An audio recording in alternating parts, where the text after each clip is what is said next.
Welcome back to Politricks Watch. This is Sir P. Now, a couple of days ago, a video surfaced of a man pulling his weapon for a quote-unquote madman in New Kingston.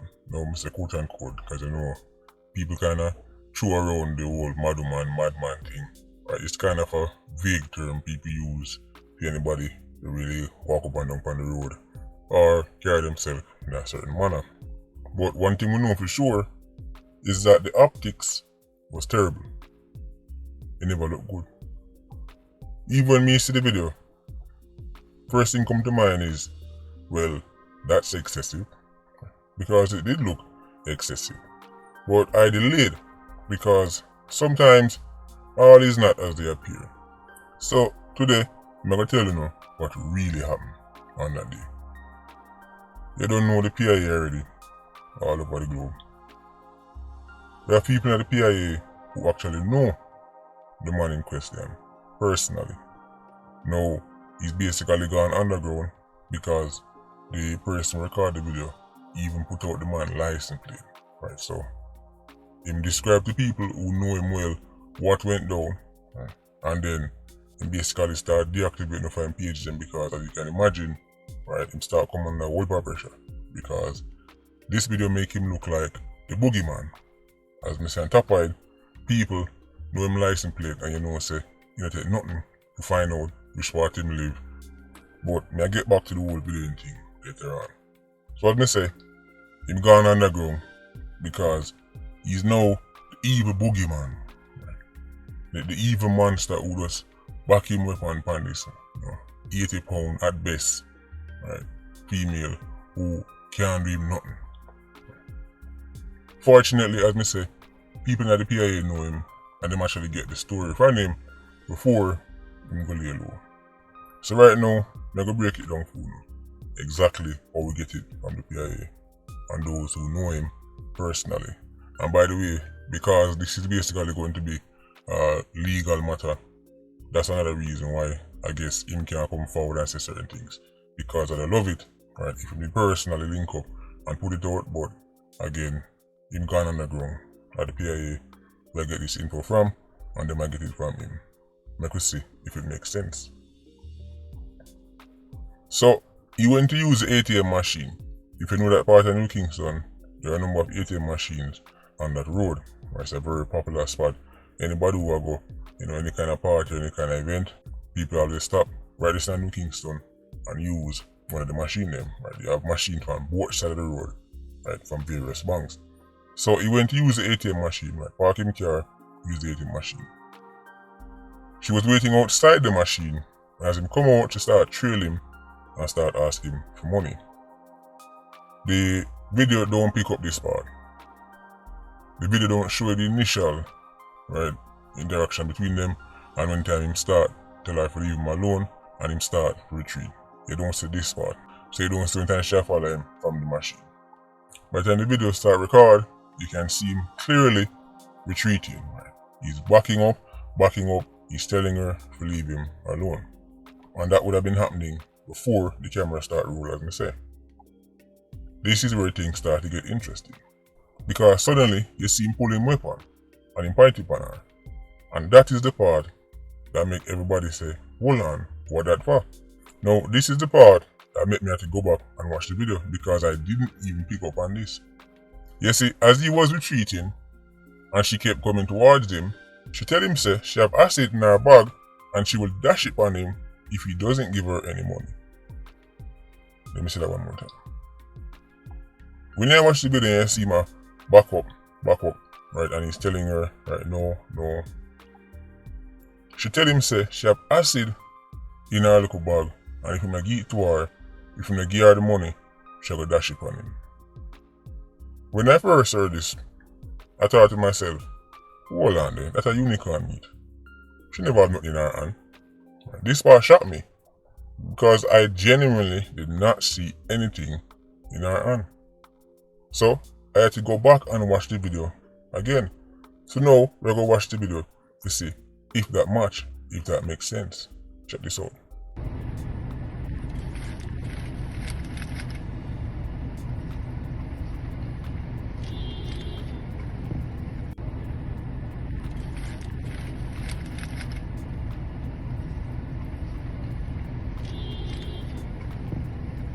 If me never hear this from the PIA and go back and watch back the video, won't notice it. I didn't even notice the bag in her hand. It's when she made the statement about the acid, that is when him pull him weapon. In the video, you can see his sense of urgency. Right? He became very, overzealous. Right? And it almost seemed like it come out of nowhere, like, yes, we get that you're backing up. Yes, we get that she's not leaving you alone. But the sudden reach for the weapon in the video with no context, it just not make sense. And this is why I like assess things properly before really make certain video. With no context, it seemed like say, right, this man was just not being level-headed. Right? And him should have just, be a bit more patient and understand, say, he's a look at 80-pound woman and look how him big and look how she small, and it don't make sense. It just look like, see, she just walked down on him a little bit and just back out him gone. When you watch the video, I think to yourself then, what that for? Right? He quickly reaches for him going like say something like that to you. In the video, it seems uncalled for. In the video, you say, well, that's not necessary. But that's because nobody here when time she mentioned the acid. Right? So the acid caused him to immediately reach for him weapon and point it on her. Right? She stops and put the bag beside her. So enough of them things here, I didn't even pick up on in the video. Right? The bag was the last thing, right, me noticed. The gun being pointed at her, the size difference between them, that is what stand out in the video. You almost don't even notice, right, say, a paper bag in her hand. But that is what caused the immediate reach for the weapon. Now it start to make sense. Because we know we can see a seed. One next example of a hothead licensed firearm holder who now hold no meds and now no patient and now no.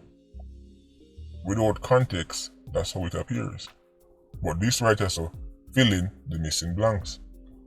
Now that woman is infamous, right, for hanging outside ATM machines and using all kind of strategies to try and get money from people.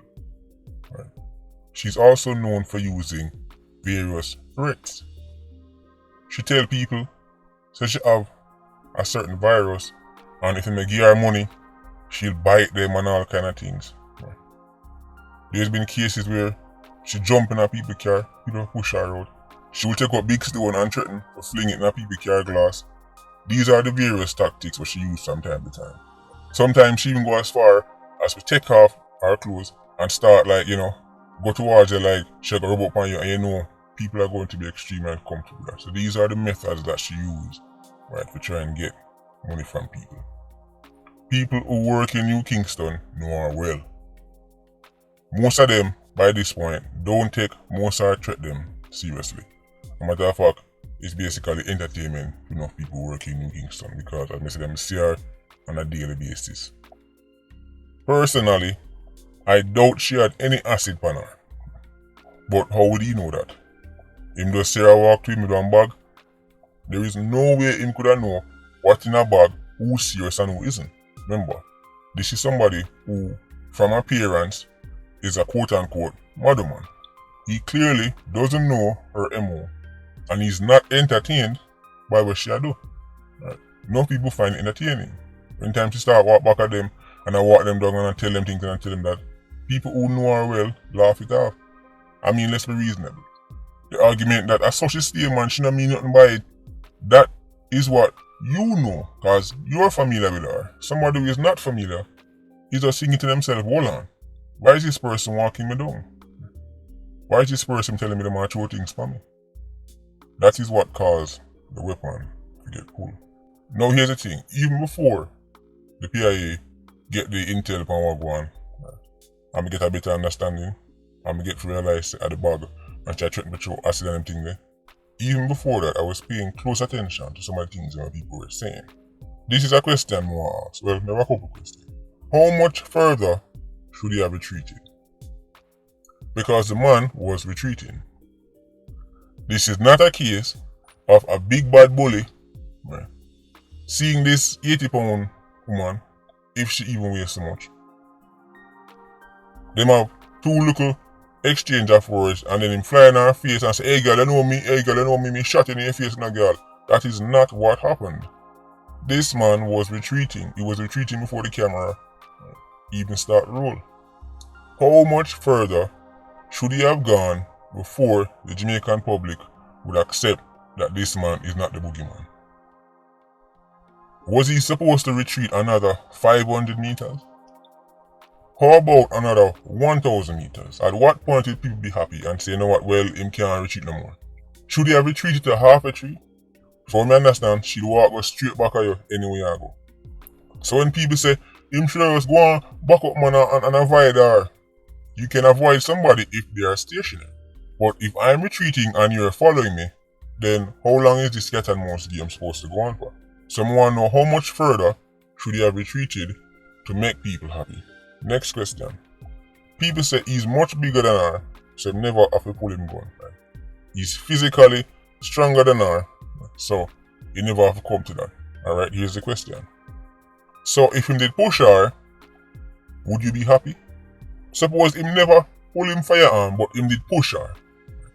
She walk him down, him can't retreat no more, so him push her because clearly she not leave him alone, right? So him push her, would you have been happy? Will the Jamaican public say, well, we're glad Sardus push her? No, you wouldn't. You would have still want him dead. Suppose him did punch her. Because people keep talking about the size difference. So let's say the gun never come into play. He kept his firearm in his waist and he used physical strength. Right? Him get tired of walking back, right? And now she now move, so him decide say him go use strength instead of pulling his weapon. And the video come out showing this man pushing, right, this woman. Him drag her one side or we don't know. Him use the physical strength to only say him a go for her. Would people be happy and say, well, I'm glad him just push her away, right, and never pull him? Is that what people would have said? No. They would have said, look at this evil man, right, using brute force against this small little woman, right? Typical abuser, typical violent Jamaican man, right, attacking, oh my God. Man. Him never have it. You see, people always tell you what people never have it. He never have it and he never have it. So I want to know, how much further should this man have retreated? And when him finally can't retreat no more, should he have pushed her down instead? Because she's not leaving him alone. You see, everybody agree upon what him shouldn't do. But nobody can say what him should do.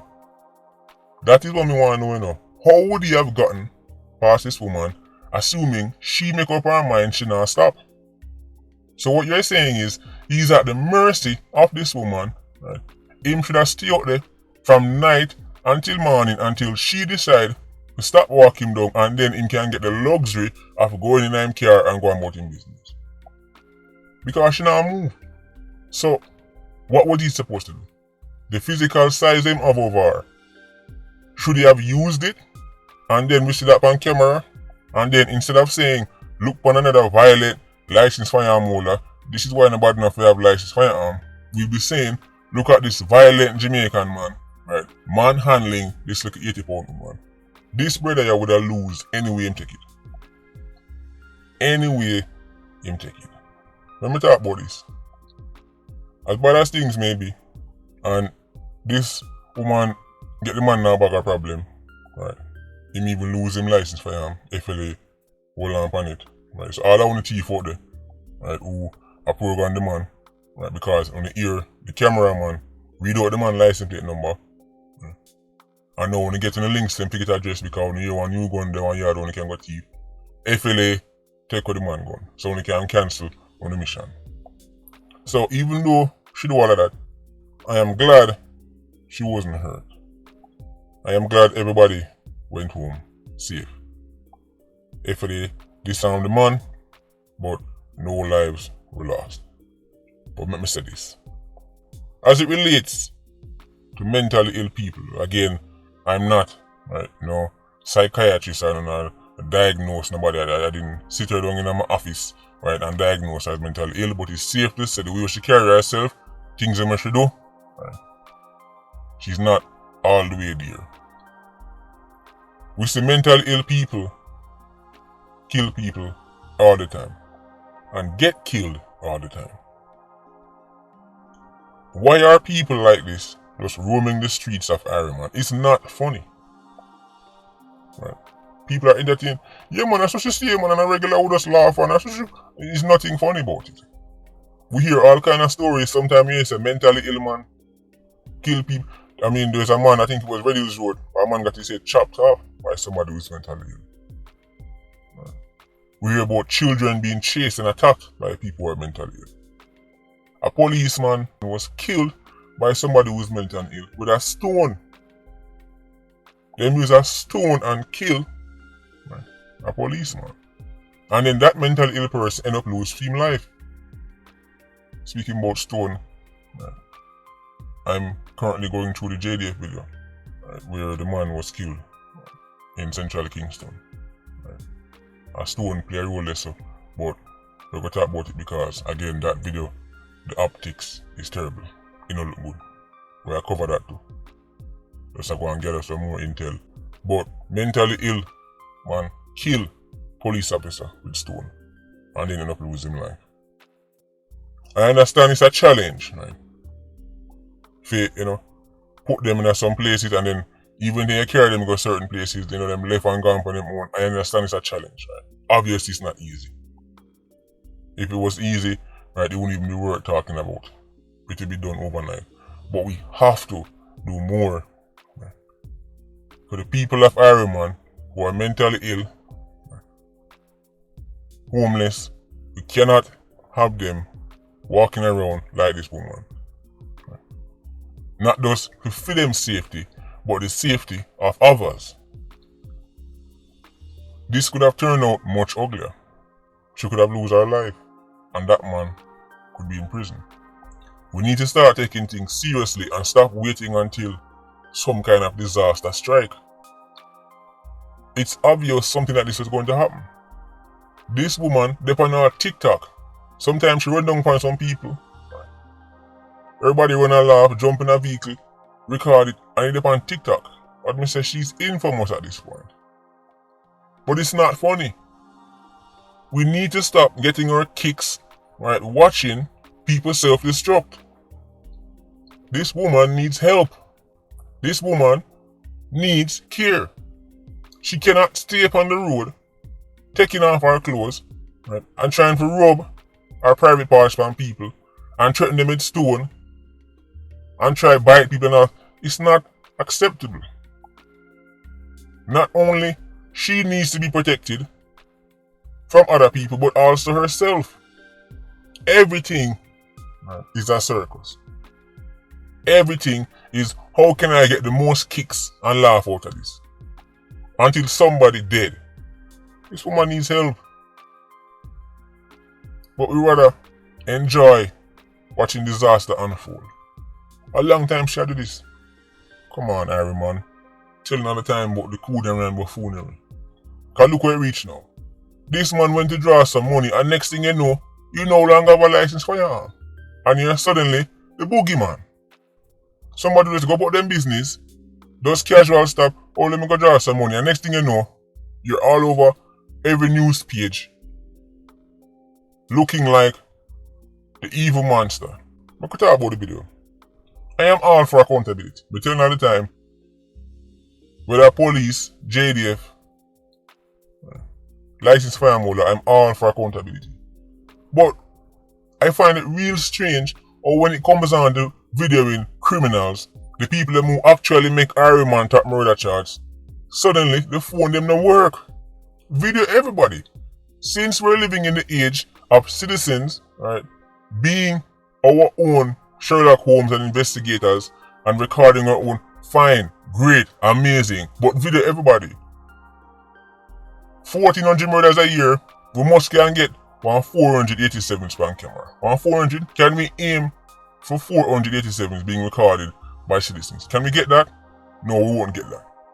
You record the man, and you even record the man like you already get enough to identify the man. The video is clear enough, right, where if you carry it to a police station and say, we get this, once it go out to the social media, he's going to be identified. To read out the man license plate. This is something they would never do to a 87. 87 pull up and shut up man regular and nobody not see nothing. The motivation to do this, right, to hardcore gangbangers, hardcore murderers, is not there. Where there's a will, there's a way. You must go and hide behind a wall and record some of the sevens. Nothing. Some of the few cases me can think of are like Maypen with the Chinese store robbery. But in 1,400 murders a year, 87s, I commit murders in a broad daylight, and people now video nothing. Let's get those cameras working. If you can be motivated to call out a man license plate, you could have just take on the plate and give it to the police. This man's an ordinary citizen. This man is no killy. So this is my request to Jamaican citizens. Since we're living in the age of recording, right, let's record everybody and everything. Police, soldier, licensed firearm holder, and gunman. You're happy with the first three, but for some reason they reach the gunman, who we hear all the time, right? I know the real problem. We hear say the Dan put on the most treat and the Dan look out for the youths them. Well, since the Dan and the 87 them look out for the youths them and care about the youths them so much, they can't be that evil, so video them. Why would there be a problem with you videoing their activities? They're not the evil people. Right? Remember, licensed firearm holders, police, and soldier are the evil people. So, if you can gather the energy for video the most evil people, surely you can gather the courage to video the lesser evil. Let's start solving some of these murders. Let's start getting those license plates out there. Man carry a car go shoot up somewhere. Let's get those videos out. Let's get more of these videos. As I said, 1,400 murders, we must get aim for 400. I have no problem with people videoing police and videoing JDF. And, hey, it's about accountability. But let's hold everybody accountable, including the people who actually put Iron Man on the top of the murder charts. Can we get that? Can that be a goal for the rest of 2022, 2023? Let's start recording 87. Let's start recording the man them, right, who just killed a 5-year-old in St. James. Them people need to start getting held accountable. So let's record everybody. Iron Man turn record man. Let's record everything.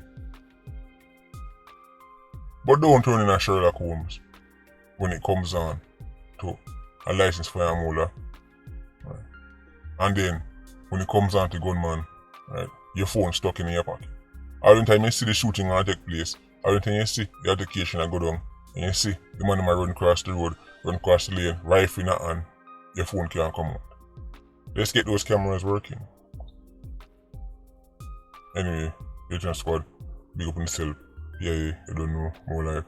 Ultra Squad, stay circling. Bless.